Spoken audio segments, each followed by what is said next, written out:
بسم الله الرحمن الرحيم والحمد لله رب العالمين والصلاة والسلام على سيدنا محمد النبي الأمي وعلى آله وصحبه أجمعين. اللهم إنا نستهديك لأرشد أمرنا وزدنا علما ينفعنا. أما بعد. Nous continuons notre cours à partir du livre Wasilatul Talab du Cheikh le faqih Abu Bakr ibn Muhammad al-Mulla al-Ahsa'i rahimahullah ta'ala. ونفعنا الله به. Amin. Nous continuons dans le chapitre du Hajj, le chapitre du pèlerinage. Nous avons vu les piliers, les devoirs, les obligations, les wajibat, et également concernant la Umrah, en quoi elle consiste.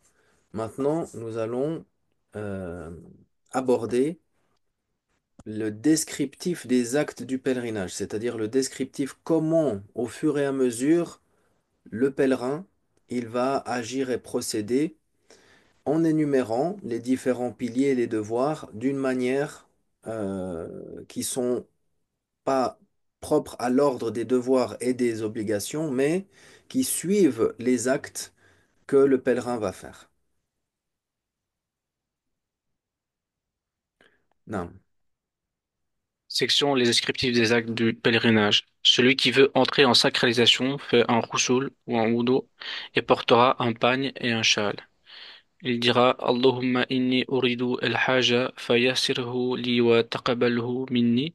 Puis il fera la talbiya après sa prière en ayant l'intention du hajj. Ici, bien sûr, dans le contexte du Hajj. Pour la Umrah, la même chose. L'état de quand il va faire l'entrée en rituel, la sacralisation. Il devra aussi porter ses habits pour l'homme qui sont spécifiques, c'est-à-dire, comme on va le voir après, c'est-à-dire les habits qui ne sont pas cousus, qui ne sont pas refermés par une couture autour de l'habit. Puis, ici, il a dit donc la dua, qui signifie, Oh Allah, je veux entrer dans les actes du Hajj, facilite-le-moi et accepte-le de ma part.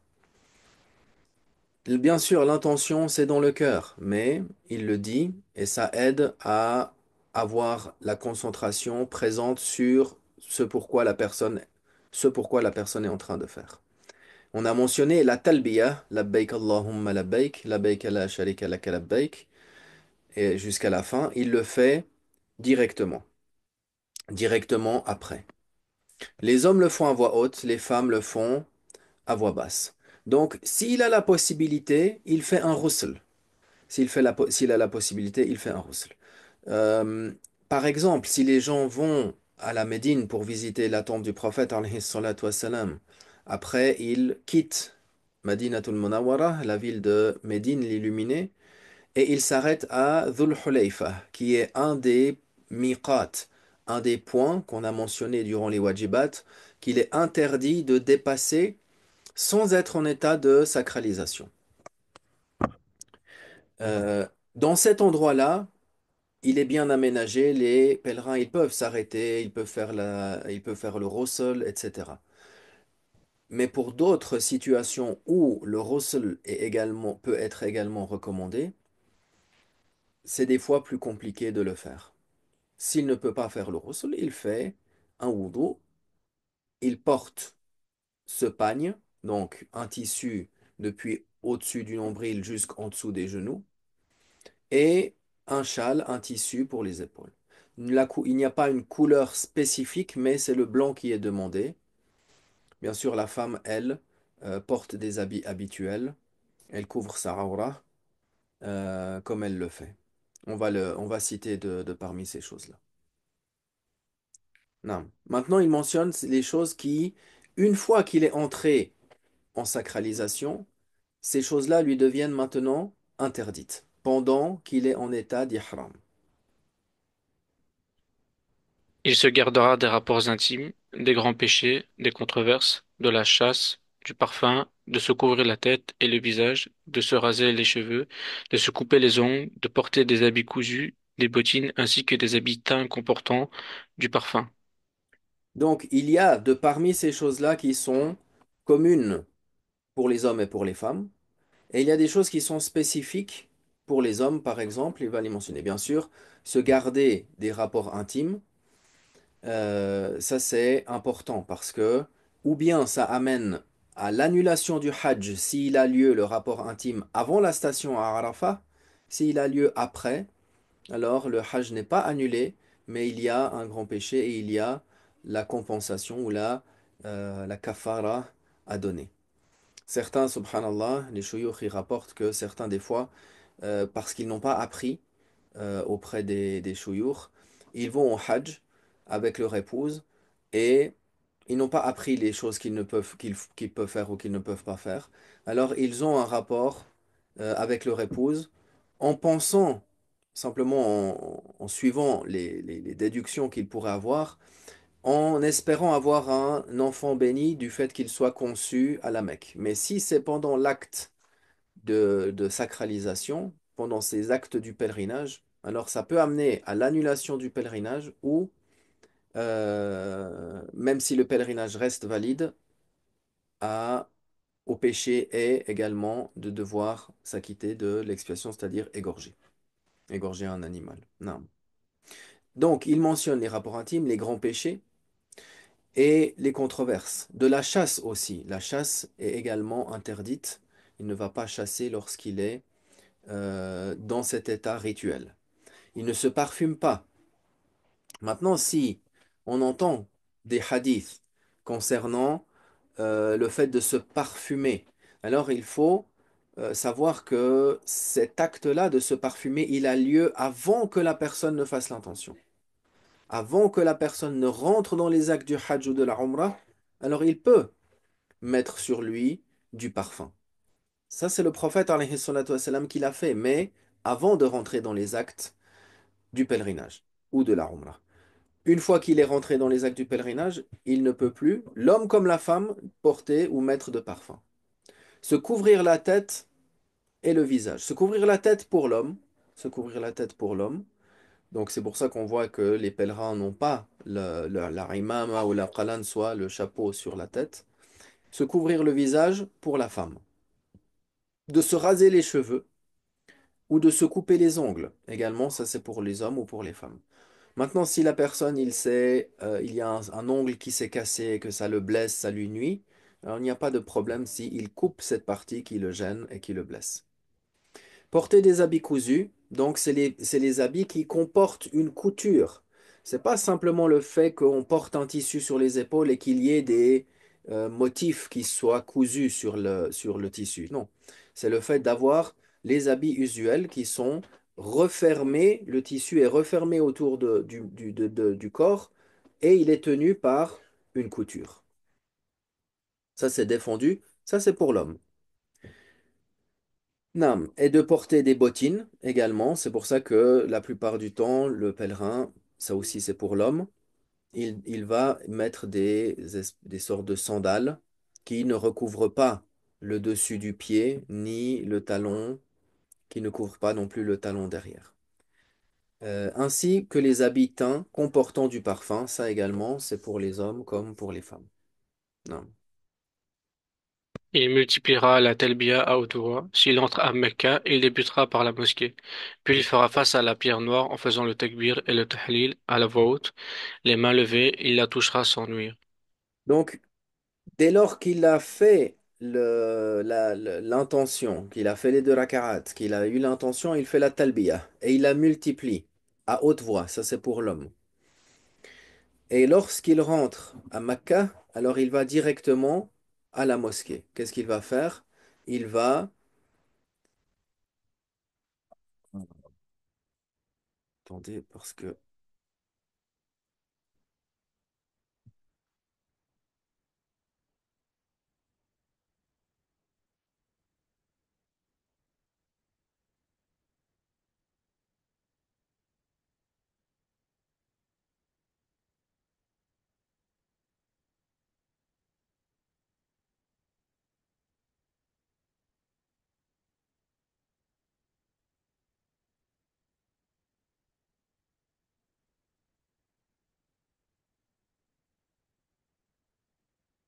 Tamam. Alors, Dès lors qu'il rentre à Mecca, il va directement à la mosquée, il va directement faire le tawaf, la circumambulation autour de la Kaaba. Il commence, comme on l'a mentionné, par la pierre noire en tenant la Kaaba à sa gauche. Il fait face à la pierre noire en faisant le takbir et le tahlil à haute voix et il lève les mains en direction de la pierre noire. S'il peut, il la touche. De nos jours, surtout pendant la période du pèlerinage, c'est très très difficile donc de pouvoir toucher la pierre noire. Surtout sans que cela comporte de nuisances. Toucher la pierre noire, embrasser la pierre noire, c'est sunnah, par suivi des actes que le prophète alayhi salatu wassalam, a fait, mais la personne ne va pas faire un acte sunnah en faisant des péchés, en bousculant, en, en, en frappant ou en tirant les habits pour accéder à la pierre noire. Non. Il fera la circumambulation d'arrivée en accomplissant 7 tours, puis accomplira 2 cycles. Donc, il y a trois sortes de tawaf. La circumambulation, le tawaf d'arrivée, lorsque la personne arrive à la Mecque, celui-là, il est recommandé. Il fait 7 tours. Et après chaque tawaf, même si c'est un tawaf qui est sunnah, alors il est wajib de faire 2 rak'at. Le mieux, derrière le maqam Ibrahim, mais autrement, la personne peut les faire d'où il le veut. Et elle n'est pas non plus délimitée à un temps. Euh, Il peut normalement, on l'a fait juste après, mais s'il ne le fait pas, s'il le fait plus tard, il n'y a pas de problème à ça non plus. Non. Ensuite, il sortira pour monter sur le mont de Es-Safa. Il fait le takbir et le tahlil et il a vocation pour le prophète Mohammed sallallahu alayhi wa sallam. D'accord? Donc, après avoir fait le tawaf, après avoir fait les 2 rak'at, il va en direction du mont As-Safa pour faire le sa'i, les trajets entre As-Safa et Al-Marwa. Euh, Quand il arrive sur le mont As-Safa, alors il fait le takbir, il lève les mains, il fait le tahlil et l'invocation pour le prophète sallallahu alayhi wa sallam. Non. Puis il marchera en direction de Marwa et s'adonne à ce qu'il fit à Safa et le fera à 7 reprises. Voilà, donc il le fait quand il arrive, donc depuis Safa, il va partir jusqu'à Al-Marwa.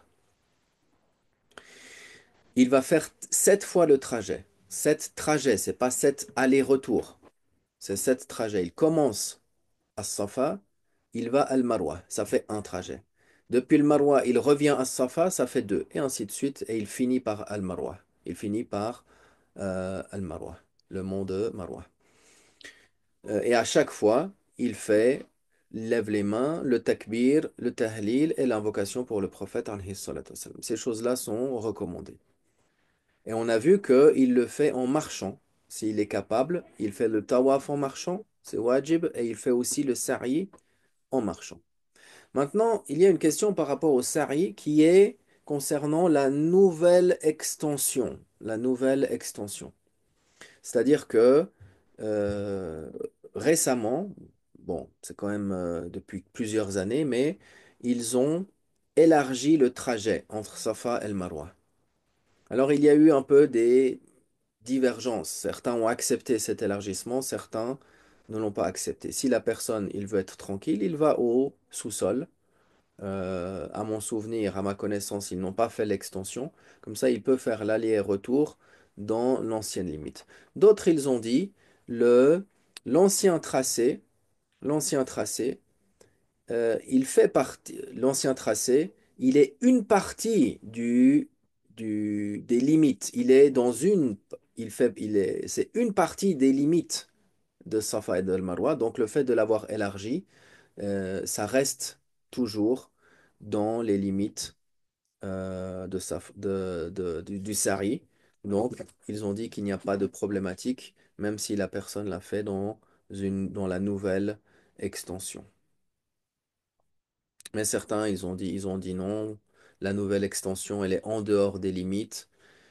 Le but n'est pas de faire de fitna, mais si la personne, il veut euh, être tranquille ou utiliser la précaution, il peut aller au sous-sol pour faire le tracé, l'aller et le retour dans ce qui est connu comme l'ancien.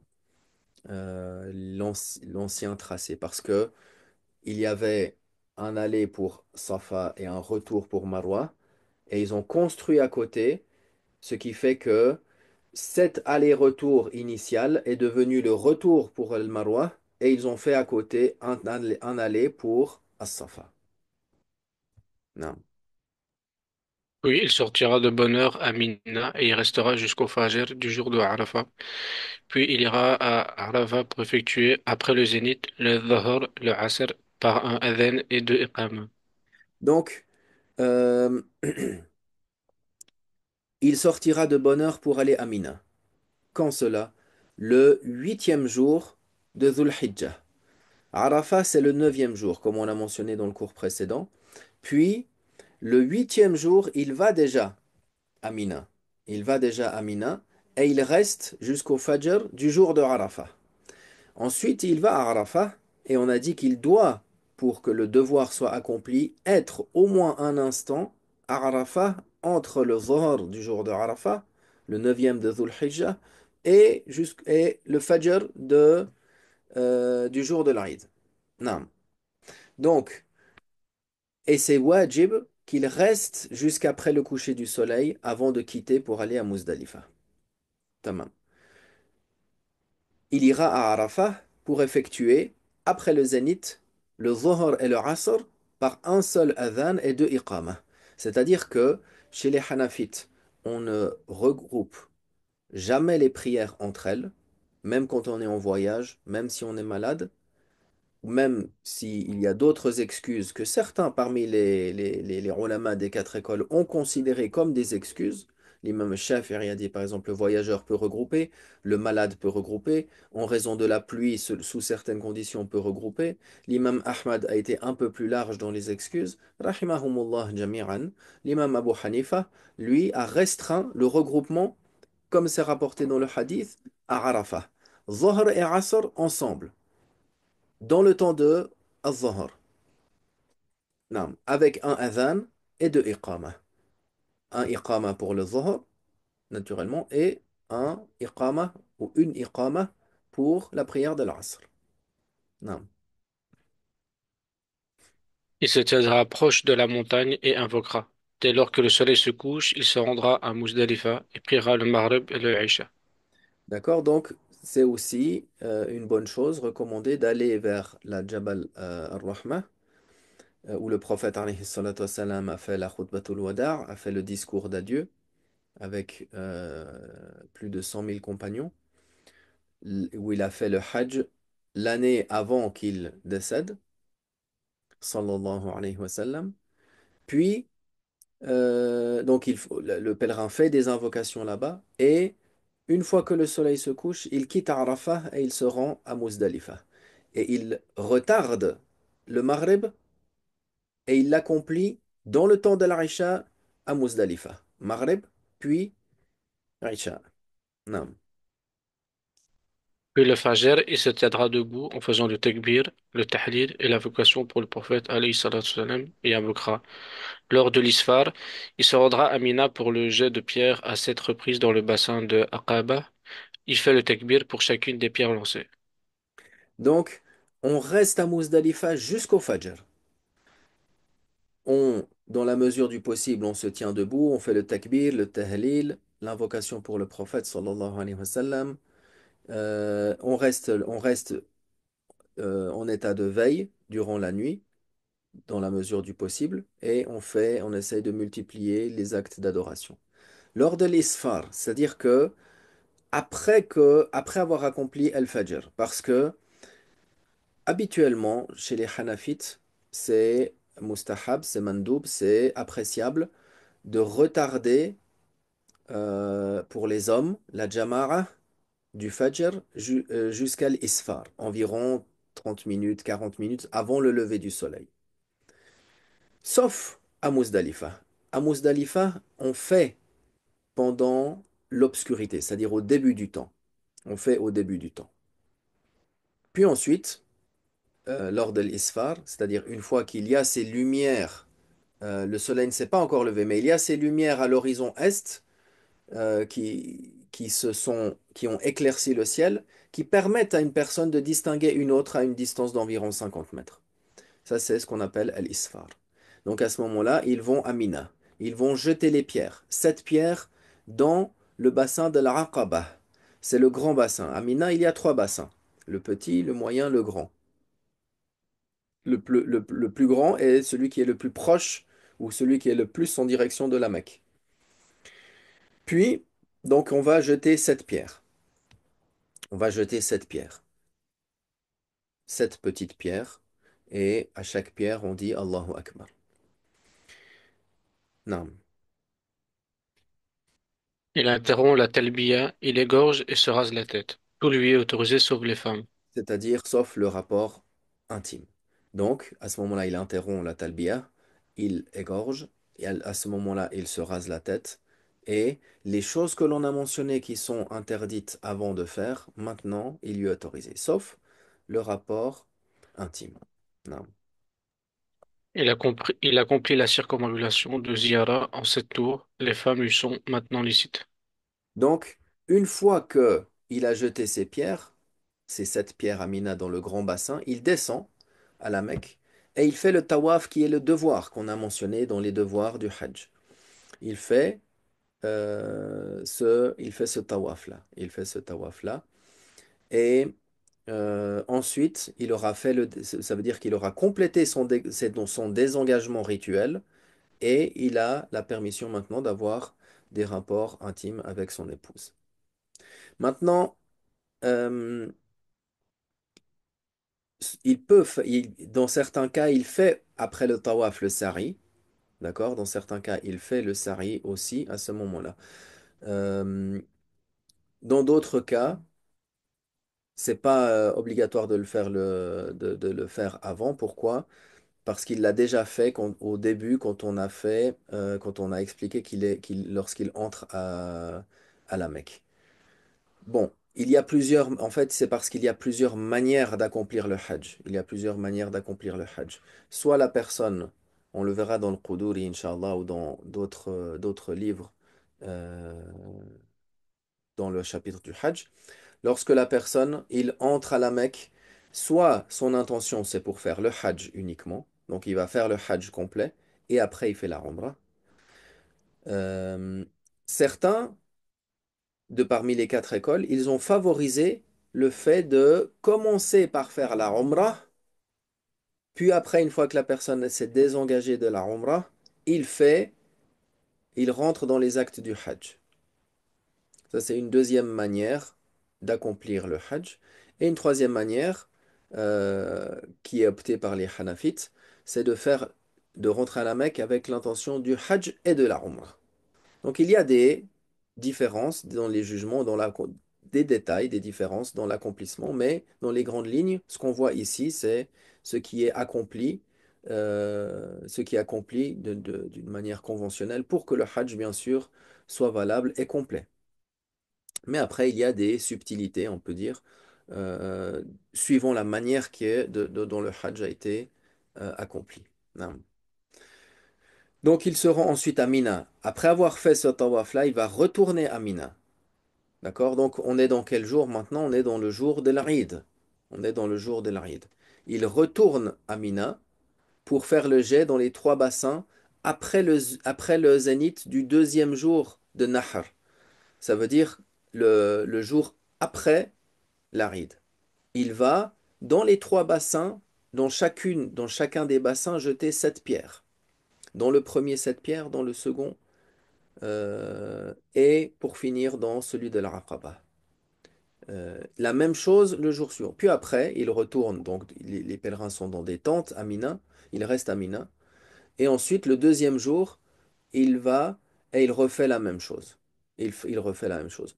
Il va rester 2 jours à Mina ou bien 3 jours. S'il a quitté le deuxième jour, Mina, avant le coucher du soleil, alors c'est bon. Il n'a pas besoin de revenir pour un troisième jour. S'il reste, alors il devra jeter pour un troisième jour, de la même manière qu'on a cité précédemment. Non. S'il a quitté les lieux pour la Mecque, il accomplira la circumambulation d'adieu en 7 tours, puis boira l'eau de Zamzam. embrassant El-Ataba, posera sa poitrine et son visage contre El-Multazam, se tiendra au tissu, invoquera et pleura. Non, donc, la personne, une fois qu'il a accompli cela, c'est-à-dire qu'il aura quitté Mina pour aller à la Mecque, alors il va faire le tawaf d'adieu, qui est wajib, en 7 tours. Il boit de l'eau de Zamzam, il peut en boire avant, hein, bien sûr, mais ça c'est de parmi les choses qui sont recommandées. Il embrassera Al-Aqaba, posera sa poitrine et son visage contre Al-Multazam, la partie entre la pierre noire et la porte de la Kaaba. C'est rapporté que le doua, il est exaucé. Il se tiendra au tissu, invoquera et pleurera. Se tenir au tissu, ça aussi c'est important, ou toucher la Kaaba, la personne évite de le faire quand il est dans les actes du pèlerinage. Pourquoi? Parce qu'il y a du parfum qui est enduit sur la Kaaba. Donc la personne, il va éviter, lorsqu'il est muhrim, en état de sacralisation, il va éviter d'aller toucher le mur de la Kaaba ou son tissu. Bien que le tissu, pendant le pèlerinage, il est souvent remonté. Il est souvent remonté et on n'arrive en général pas à le toucher. Mais même les murs de la Kaaba, le mur est enduit de parfum. Donc quand la personne est en Hajj ou en Umrah, alors il évite donc de toucher la Kaaba. Oui, la Kaaba. Non. Continue. Section sur des sujets relatifs à la station et aux femmes. Celui qui n'entre pas à la Mecque et accomplit la station à Arafat pour une durée, la circumambulation d'arrivée est levée. Donc, celui qui, pour une raison ou pour une autre, il n'a pas le temps d'aller à la Mecque pour faire le tawaf qu'on a cité avant, le tawaf d'arrivée, et il va directement à Arafat, parce que si il va à la Mecque, puis après il va à Arafat, il risque de manquer la station à Arafat, même pour un petit laps de temps, il n'arrive pas, alors la circumambulation d'arrivée est levée pour lui. Non. Celui qui observe la station à Arafat pour une durée entre le déclin du soleil Zawal de ce jour jusqu'au Fajr du jour de la fête, son pèlerinage est valable. Parce qu'il aura accompli le devoir, qui est un des devoirs, qui est d'observer la station à Arafat, ne serait-ce qu'une durée, qu'un temps, entre le déclin du soleil, le Zawal, jusqu'au jour du Fajr, du jour de la fête, il aura accompli, alors son pèlerinage est valable. Son pèlerinage est valable. Maintenant, s'il fait certaines choses, interdite, le pèlerinage n'est pas annulé. Le pèlerinage n'est pas annulé du moment où il a confirmé donc ce pilier, ce devoir-là qui est la station à Arafat. Continue. Celui qui n'y stationne pas, son pèlerinage sera manqué. Il fera alors le tawaf, les trajets et le désengagement et rattrapera l'année suivante.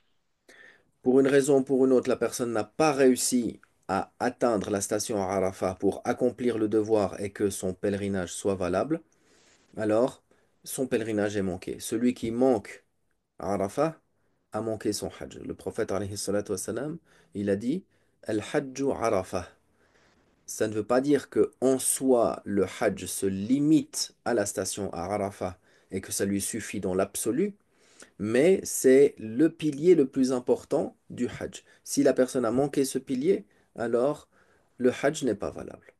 Bien sûr, il y a d'autres obligations, d'autres choses à faire pour avoir un Hajj qui est complet, pour avoir un Hajj sans avoir commis de péché. Mais pour montrer l'importance de la station Arafat, là, le prophète alayhi salatu wassalam, a dit le Hajj c'est Arafat.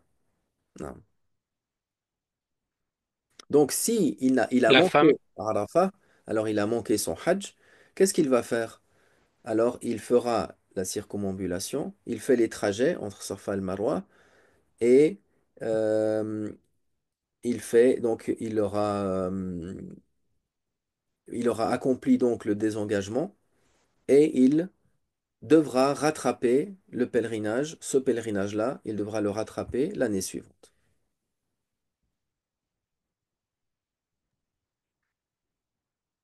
Non. La femme est comme l'homme, si ce n'est qu'elle ne découvre pas sa tête, ne fait pas la talbiya à haute voix, ne rase pas la tête, mais raccourcit, porte des habits cousus. Les règles n'empêchent pas le tawaf, et Dieu sait plus que tout autre.